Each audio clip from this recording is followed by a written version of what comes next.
Bonsoir à tous. Le phénomène prend de l'ampleur sous le regard complice d'une société qui n'a Dieu aujourd'hui que pour le coronavirus. Il a pour nom dépigmentation du nourrisson et de l'enfant.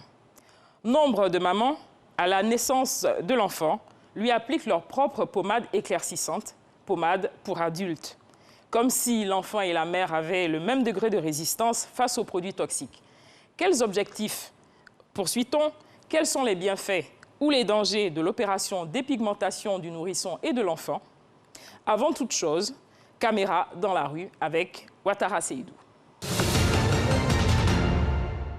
Non, je ne suis pas d'accord puisque au fur et à mesure que les temps avancent, les enfants ont des problèmes de peau. Au cours d'une maladie où il y a affaire d'opération, on n'arrive plus à les opérer puisque la peau est déjà fragile. Donc il y a des problèmes au niveau de la santé et autres. Dans ces dépigmentants, elles vont avoir la beauté, être belles, se sentir belles avec le teint clair. Alors que ce n'est pas le cas. Quand tu as le teint clair, en passant comme ça, tu te fais déjà remarquer. Plus tard, on remarque qu'il y a des rayures au niveau de la peau, il y a des taches bizarres, noires, verts et autres. La peau noire, au contraire, c'est la plus belle peau, en fait. Nous sommes africains, nous sommes nés comme cela. On ne peut pas changer de peau. Je ne vois pas la réelle raison même de vouloir changer de peau. On est noir, on grandit noir, on va mourir noir. Au contraire, c'est une belle peau. Il y a les gens qui viennent et disent je vais arranger mon teint, que ça soit bronzé un peu. Il y a les gens qui utilisent pommade mal. Il y a les gens qui utilisent mal, il y a les gens qui utilisent bien, quoi. Ça dépend de la manière qu'ils ont utilisé. En tout cas, les femmes qui prennent produit pour donner à les enfants, en tout cas, c'est pas bon. Moi, bien sûr, je vends les pommades. Même mes enfants ne prennent pas produit. Ils ne prennent pas les produits éclaircissants pour faire sortir son teint au moins, justement. C'est ce qu'on fait. Bienvenue à ce numéro de Ça fait l'actualité. Pour nous éclairer sur la dépigmentation du nourrisson et de l'enfant, nous recevons sur ce plateau le docteur Kamara Bouraïma, dermatologue. Bonsoir. Bonsoir, madame.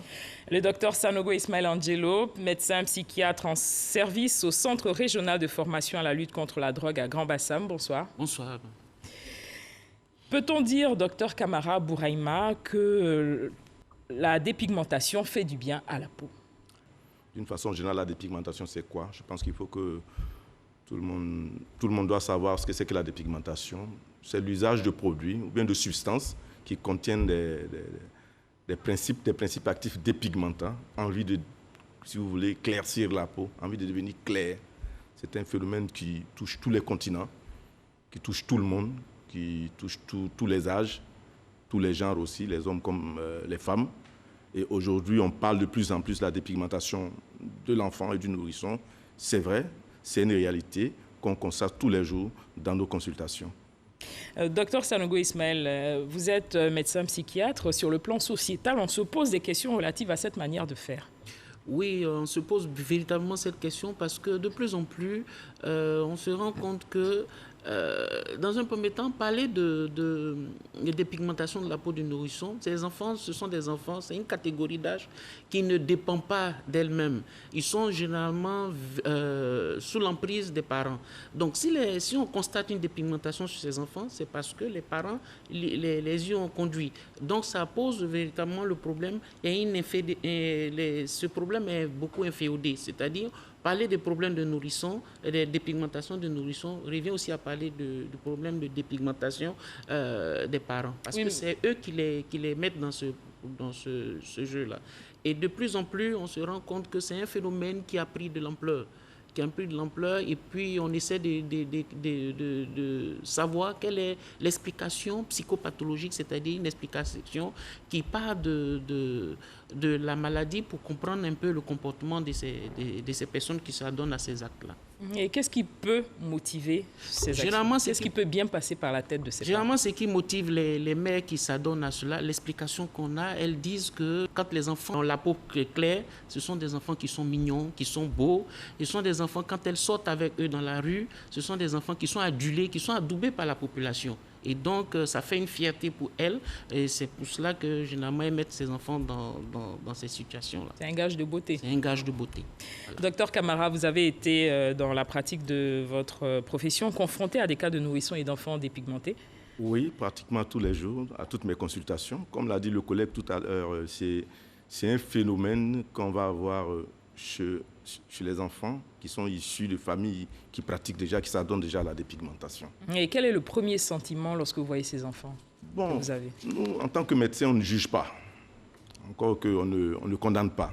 Nous, si vous voulez, nous sommes là pour régler des problèmes. Quand ils arrivent, c'est un problème pour nous, eux, ils ne savent pas. On essaie de régler le problème. C'est parce que vous êtes habitué que ça ne vous dit plus rien, ou c'est parce qu'il y a peut-être une colère quelque part, ou d'abord une tristesse? Nous ne faisons jamais ressortir notre sentiment propre devant ce genre de situation. Peut-être à la fin de la consultation, nous donnons des conseils aux parents pour ne pas aboutir aux complications. Parce que comme on l'a dit tout à l'heure, dans l'élément qui est passé, il y a une dame qui a dit que les enfants ont plus en plus de problèmes de peau. Effectivement, nous parlons peut-être de la dépigmentation volontaire, mais il y a ce qu'on appelle la dépigmentation involontaire, c'est-à-dire l'usage de certains produits à visée thérapeutique qui peuvent aboutir à des complications, c'est-à-dire les effets secondaires de ces produits-là peuvent éclaircir la peau. Donc d'emblée, nous ne jugeons pas, nous ne condamnons pas du tout. Voilà, c'est après interrogatoire, après examen, que nous, peut-être à la fin de la consultation, nous donnons des conseils si éventuellement c'est une dépigmentation volontaire. Et quand elle est volontaire, qu'est-ce qu'il y a lieu de faire? Qu'est-ce que vous faites? Quand elle est volontaire, c'est ce qu'on a dit, le psychiatre est là, il faut voir les causes. Pourquoi est-ce qu'on s'adonne à cette dépigmentation? D'abord chez l'adulte, qui va se répercuter chez l'enfant, et puis essayer de lutter contre ces causes-là. Généralement, ils l'ont dit dans l'élément qui est passé tout à l'heure, on dit que c'est généralement les femmes. Sinon, aujourd'hui, les hommes aussi se dépigmentent. On dira quoi? La femme claire attire, la femme claire rayonne, la femme claire attire le bonheur. Les hommes aiment les femmes claires. Je veux arranger mon teint, je veux avoir un teint. Voici généralement les raisons pour lesquelles les adultes se dépigmentent. Mais aujourd'hui, quand en consultation, les enfants, quand ils arrivent, on dit, mais madame, pourquoi vous pratiquez la dépigmentation sur votre enfant? Souvent, même, il y en a qui nous disent carrément, docteur, prescrivez-moi des médicaments pour que mon enfant devienne clair. Alors on lui demande, mais pourquoi? On dit, non, écoutez, dans la famille, monsieur et moi, nous sommes clairs, et lui, il est noir. On dit, non, ça c'est un problème génétique, il n'y a pas de problème véritable. Ou bien, depuis un certain temps, notre enfant sombrit, il devient noir. Mais c'est normal. Si l'enfant qui est né, il était dans le berceau, protégé contre les rayons du soleil, et qu'il sort, c'est tout à fait normal qu'il sombrisse. Donc, il n'y a pas de jugement en tant que tel. C'est déjà comprendre pourquoi est-ce que ça s'est fait, et puis aller contre ce pourquoi-là, véritablement. Docteur Sanogo, est-ce qu'il y a lieu de parler de maltraitance dans ce cas-là? D'une forme de maltraitance? C'est une forme de maltraitance parce que il y a une violation ici de l'intégrité physique de ces enfants-là. Sachant que ce sont des enfants, c'est une tranche d'âge, comme je l'ai dit tantôt, c'est une tranche d'âge qui ne parle pas, qui n'arrive pas à s'exprimer, donc qui subit l'influence des parents. Donc c'est une forme de maltraitance. Parce que quand on regarde, quand on essaie de voir les motivations encore, on se rend beaucoup plus compte que les parents qui essaient de changer, de se faire dépigmenter, sont des gens qui ne sont pas fiers de la couleur de leur peau. Donc ça pose ici un problème psychologique déjà. Donc quand on n'est pas fier de sa peau et on a tendance à vouloir ressembler à des stars, à des icônes qui ont déjà fait cette dépigmentation-là. Donc on est porté, on a cette pression-là. Il y a d'abord l'effet de mode, ensuite on a la pression sociale. Généralement, quand on vit dans un environnement où tout le monde se dépigmente, on a tendance à entrer parce que c'est un effet de mode. C'est un effet de mode. Et quelquefois, on a des causes psychologiques. Parce que chez nous, en tant que thérapeute, la dépigmentation, c'est passer de la peau noire à la peau claire par l'usage de produits cosmétiques. Et donc, cet usage de produits cosmétiques-là nous ramène à un phénomène patent, c'est que ces personnes-là sont en souffrance. Une souffrance psychologique, une souffrance morale qu'il faut essayer d'exorciser, c'est-à-dire causer avec ces individus-là pour essayer de les ramener à l'ordre normal. Ce n'est pas facile parce que quand on regarde, depuis la période coloniale, depuis toutes ces périodes-là, il y a eu un effet valorisant de la peau blanche. La peau blanche, c'est une peau qui est adulée, c'est une sublimation et tout ça. Et donc, ça amène les gens à rejeter leur peau, à vouloir avoir cette peau-là et pour beaucoup plus paraître. Voilà. Il est bon d'indiquer que j'ai moi-même fait le tour de plusieurs pharmacies dans différents quartiers, mais il n'existe nulle part de produits spécialement conçus pour la dépigmentation des enfants. Mais le marché est florissant sur la toile. Regardez. De plus en plus, les personnes font des annonces pour vendre certains produits.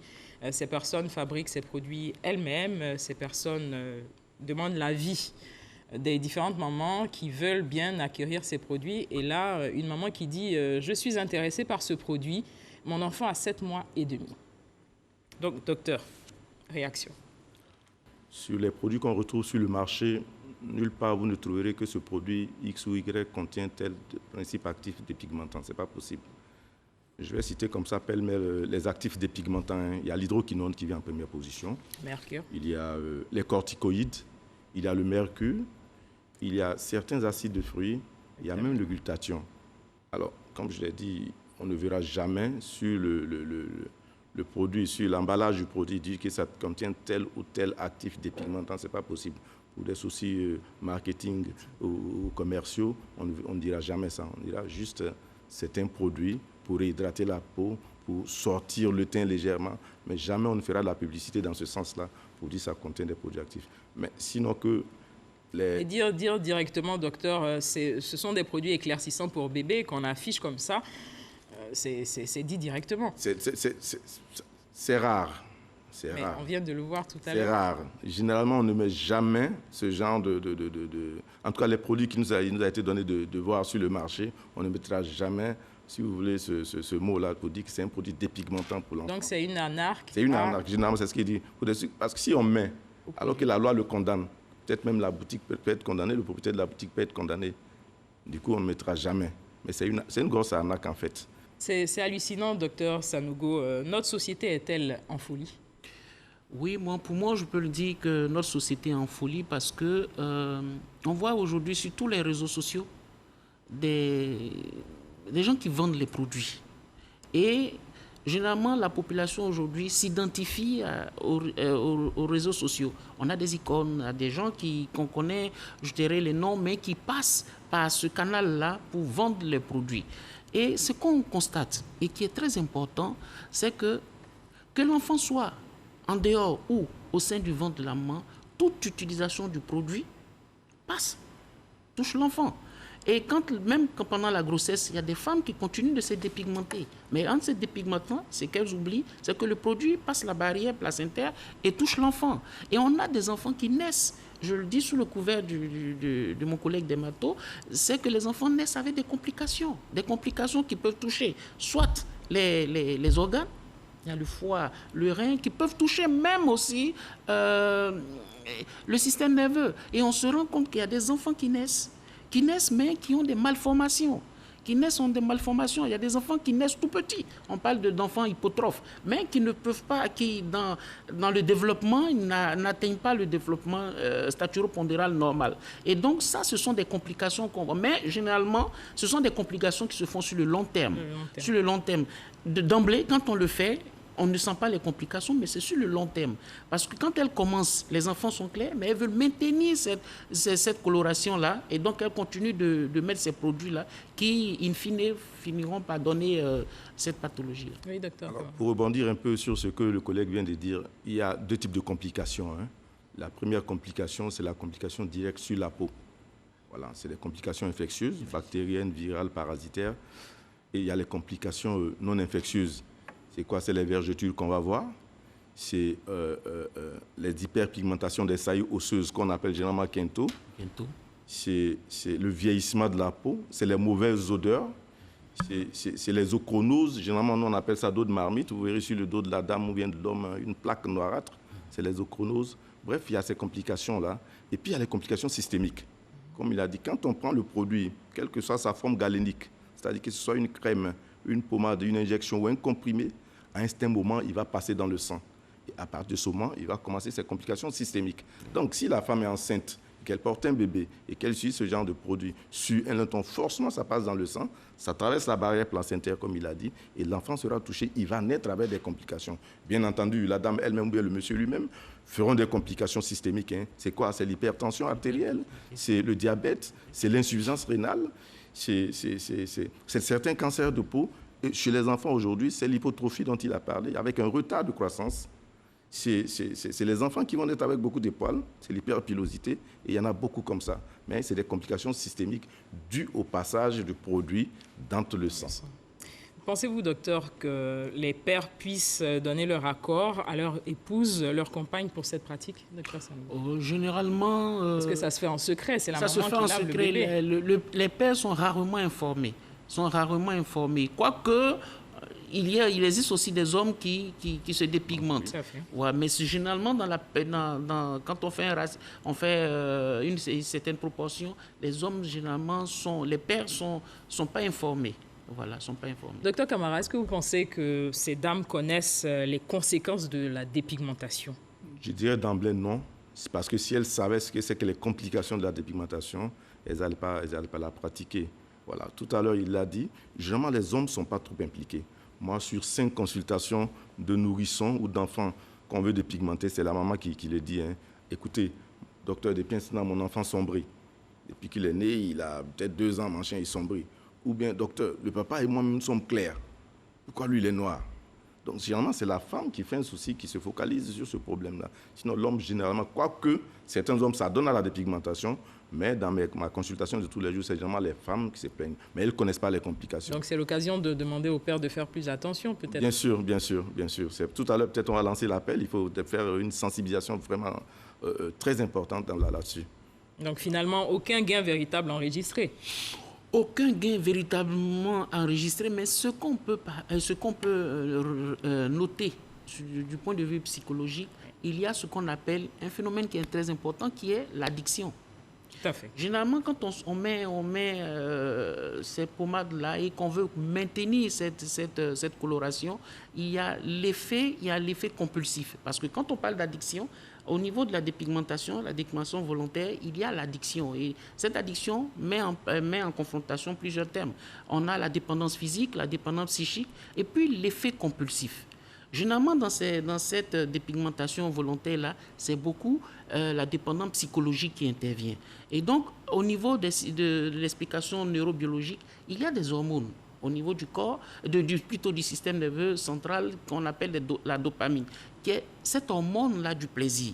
Et cette hormone du plaisir-là, quand elle est véhiculée, elle va mettre en place un phénomène qui est la compulsion, c'est-à-dire l'envie irrésistible de se procurer ce produit, quand bien même on sait que les effets sont néfastes.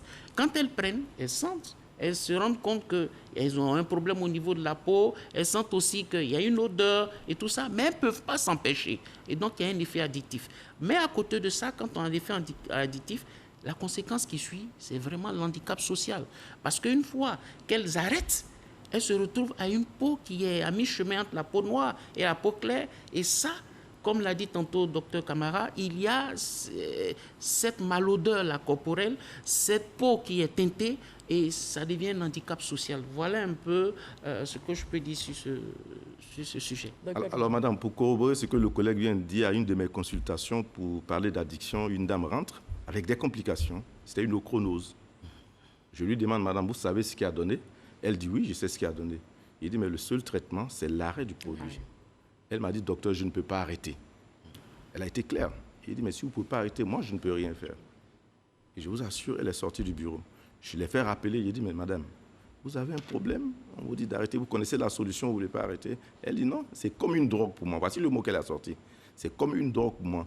Et si je m'amuse à arrêter, la société va rire de moi. On dit, mais la dame qui était claire, qu'est-ce qui a fait? Elle n'a plus d'argent, qu'est-ce qui s'est passé? Elle est malade. Et puis, du coup, elle s'est retrouvée noire. Donc, voilà, c'est pour corroborer un peu ce que le collègue vient de dire, pour dire que ça devient une drogue, en quelque sorte. Voilà, elle ne peut pas s'en passer.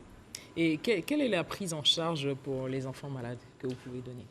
La prise en charge des enfants malades, comme je l'ai dit tantôt, il y a 2 complications. Quand la complication est dermatologique, c'est-à-dire cutanée, c'est-à-dire que l'impact direct des produits sur la peau, c'est les dermatologues, c'est nous qui prenons en charge l'enfant, que nous essayons de corriger. Quand la complication est systémique, c'est-à-dire due au passage du produit dans le sang, qui entraîne certaines pathologies chroniques, comme le diabète, comme le cancer de la peau, enfin, comme l'hypertension, comme l'insuffisance rénale, là, nous sommes obligés de les adresser vers des collègues pour une prise en charge plus importante. Docteur Sanogo Ismaël, je rappelle que vous êtes médecin psychiatre. Est-ce qu'on peut rattraper ces séquelles? On peut rattraper ces séquelles-là sur le plan psychologique. Quand on a des addictions, on essaie de discuter avec ces personnes-là. Et comme l'addiction, il y a toujours un traitement dans l'addiction, mais il faut y aller vite. Parce que quand ça prend du temps, il y a, comme l'a dit Dr Camara, il y a l'effet de la société. Il a dit tantôt pour sa patiente, le poids de la société. Il est lourd, il est pesant. Il est pesant. C'est-à-dire que je veux bien arrêter, mais quel sera le regard de la société sur ma personne? Et donc, ces personnes-là, il faut essayer de faire beaucoup plus de psychothérapie avec ces individus-là pour les faire sortir. Et ici, on parle il y a des dépendances avec drogue, mais il y a aussi des dépendances sans drogue. Mais sur le point de vue psychopathologique, il y a une autre forme, c'est-à-dire ce sont plutôt des addictions sans objet. Voilà, sans objet, pas sans drogue, mais sans objet. Et ici, on ne voit pas effectivement l'objet, parce que pour nous, l'addiction, il y a une drogue qui est là. Et ici, c'est une addiction où l'objet, on ne le voit pas, on ne le perçoit pas, mais qui est sur le thème, il existe, mais c'est sur le long terme. Voilà. Mais il faut sensibiliser ces dames-là. Il faut faire des campagnes, il faut leur parler. Parce que je pense que la résolution de ce problème-là va passer par la sensibilisation et surtout par la reconnaissance. Dans un premier temps, il faut que les personnes la reconnaissent. Elles apprennent d'abord à avoir un amour pour elles-mêmes.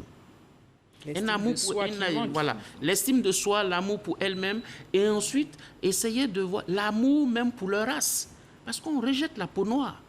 Donc, il faut un amour pour... Et deuxième élément, il faut aussi une reconnaissance, il faut un apprentissage aussi des conséquences de la dépigmentation de la peau. Voilà.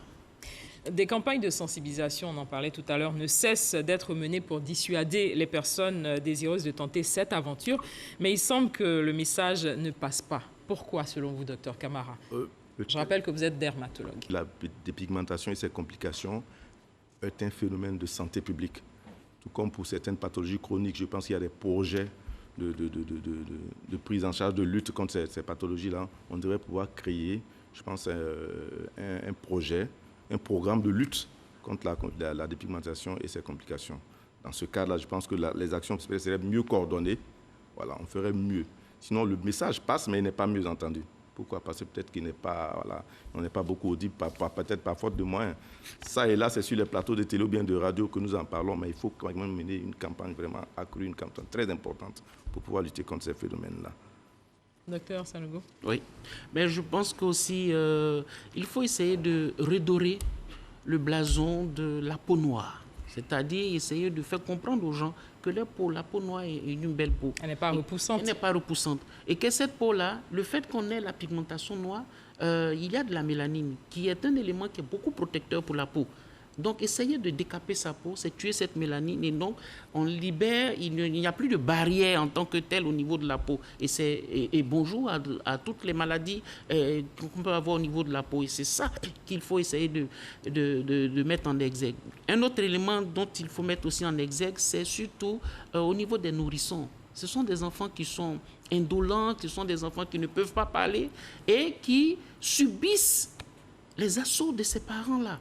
Donc, moi je pense qu'il faut légiférer sur ce cas-là et permettre à ces enfants-là d'avoir quand même un droit dans la société. Voilà. Docteur, comment vous voulez pour rebondir sur ce que le docteur Ismaël vient de dire, en fait, la peau, c'est un organe, comme le cœur, comme le rein. C'est un organe, c'est un appareil protecteur. C'est la première barrière de défense contre toute agression venant de l'extérieur. Donc, s'attaquer à cette peau-là, c'est, si vous voulez, mettre à nu notre système. On affaiblit le système de défense. Donc, tout autre agent qui vient de l'extérieur facilement va pénétrer le corps et puis créer des problèmes. Il l'a dit aussi, hein, la dépigmentation, quelque part, c'est un déni de la personne. Il refuse sa peau noire. On ne sait pas pourquoi il refuse sa peau noire. Il refuse de s'accepter. On ne sait pas pourquoi, peut-être comme par effet de mode, par effet de société, il refuse de s'accepter. Donc l'accent même va être mis sur une prise en charge psychologique, il a dit psychiatrique, c'est ce qu'il est le spécialiste, il sait ce que c'est, l'accent va être mis sur la prise en charge psychiatrique. Ramener ces individus-là à accepter, s'accepter, s'auto-accepter, accepter ce qu'ils sont en fait véritablement. Les produits cosmétiques éclaircissants ou d'hygiène qui permettent de dépigmenter la peau sont pourtant interdits en Côte d'Ivoire depuis 2015, fin avril précisément, adopté en Conseil des ministres. Donc la question reste toujours posées, les solutions doivent être trouvées. Notre reporter Ouattara Seydou tente de son côté de comprendre ce qui se passe. Il a exploré une autre piste de réflexion, celle des guides religieux. Quand Dieu a fini de créer l'homme et la femme et la nature, il a trouvé que tout ce qu'il avait fait était bon. Comment se fait-il que des personnes ne soient pas satisfaites de ce que Dieu leur a donné? Si des personnes sont nées noires, qu'elles n'acceptent pas d'être noires, c'est qu'elles ne s'assument pas elles-mêmes. Et donc pour moi, ces personnes-là sont des personnes qui ne se sentent pas à l'aise dans leur peau et qui refusent que ce que Dieu a créé soit quelque chose de bon. Alors, il n'y a pas de solution à donner. Il faut assumer sa personnalité. C'est comme si on se lève et puis on est né. Bon, ce n'est pas une maladie, la couleur de la peau. Ce n'est pas une maladie. Ce n'est pas qu'on a une tumeur qu'il faut l'enlever parce qu'une tumeur, ça veut dire que c'est une malformation. La couleur de la peau, c'est ce qui est naturel. Ton père est noir, ta mère est noire. Toi, tu veux sortir clair. Pourquoi? Donc je pense que c'est refuser ce que Dieu a donné. Dieu veut que nous soyons. Et je pense que ça aussi, c'est un péché. Il n'y a pas de solution. La seule solution, c'est d'être ce que tu es. Si tu es noir, tu restes noir. L'islam a interdit ça. Vraiment, c'est interdit formellement en l'islam selon les enseignements coraniques et ce sont encore les enseignements prophétiques. Dieu nous enseigne dans Sourate 2, verset 199, il nous dit ceci, Wala yughayyiranna khalqallah. Ne changez pas les créatures de Dieu. Et Allah nous a créés, vous êtes noir, c'est Dieu qui a décidé de vous rendre noir. Et vous êtes blanc, c'est Dieu qui a décidé de vous créer comme ça. Mais nul ne va enseigner Dieu à faire son travail. Donc, si Dieu vous a créé noir et que vous prenez quelque chose d'autre pour vous rendre encore blanc, ou chose, c'est ça, je crois, c'est ça qu'on appelle dépigmentation. C'est ce qui est interdit en islam. C'est ça, Allah nous enseigne, il dit, ne change pas la créature de Dieu. Pourtant, l'Organisation mondiale de la santé, l'OMS, indique que 25 à 77% des femmes sont concernées en Afrique. Docteur Camara, réaction. Alors, c'est vrai, ces chiffres-là sont vrais. Peut-être qu'avec le temps, il y a de l'évolution. Sinon, au CHU de Trècheville, où des études ont été menées sur la dépigmentation et ses complications, on a dit que sur 5 consultations, il y avait 2 à 3 femmes, en tout cas concernant la dépigmentation et ses complications, 2 à 3 femmes étaient concernées. Docteur, est-ce que les hommes vont souvent vers vous ou ils se cachent? Les hommes viennent au mois des complications. Les hommes viennent, ils disent, les femmes viendront directement pour dire, docteur, je vais arranger mon teint.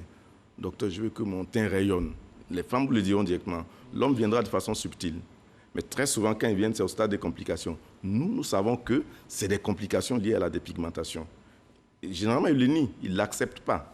Mais dans l'interrogatoire, souvent, ils finissent par accepter. Ils disent, oui, effectivement, j'ai utilisé un produit que ma femme m'a envoyé du marché, par exemple. Je ne savais pas que ça pouvait dépigmenter. Sinon, ils le savent. Mais ils arrivent au stade de complication. Il faut le dire, c'est ce que j'ai dit d'entrée. Les hommes, autant que les femmes sont concernées, les hommes aussi sont concernés par ce problème de dépigmentation de nos jours. Voilà, c'est un phénomène de mode, c'est un phénomène de société. On ne sait pas pourquoi, voilà. Finalement, se dépigmenter volontairement la peau ou dépigmenter son enfant ou son nourrisson, est-ce que ça en vaut la peine? Non, ça ne vaut pas du tout la peine, madame. Là, je vais répondre comme ça. L'homme de Dieu l'a dit tout à l'heure dans l'élément qui est passé, c'est un déni de sa personne.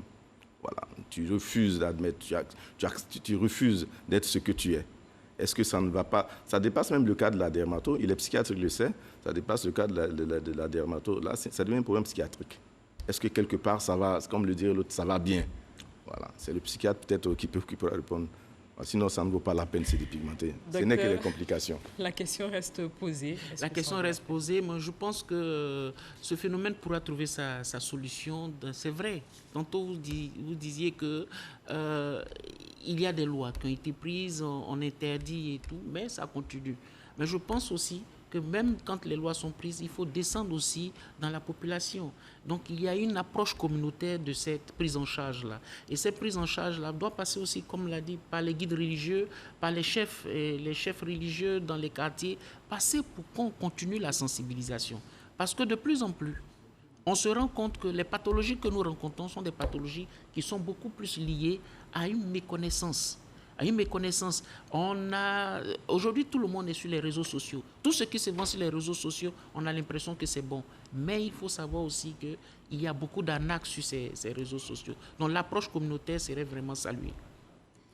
La dépigmentation volontaire des adultes ou dépigmentation imposée aux enfants, cette pratique aux conséquences irréversibles multiples est un véritable drame en silence. Les adeptes ont plus à perdre qu'à gagner. Nous recevions pour en parler le docteur Kamara Bouraïma, dermatologue, et le docteur Sanogo Ismaël Angelo, psychiatre. Merci, messieurs. Je vous remercie, madame. Merci à vous de nous avoir suivis. Bonne suite de programme sur RTI 1.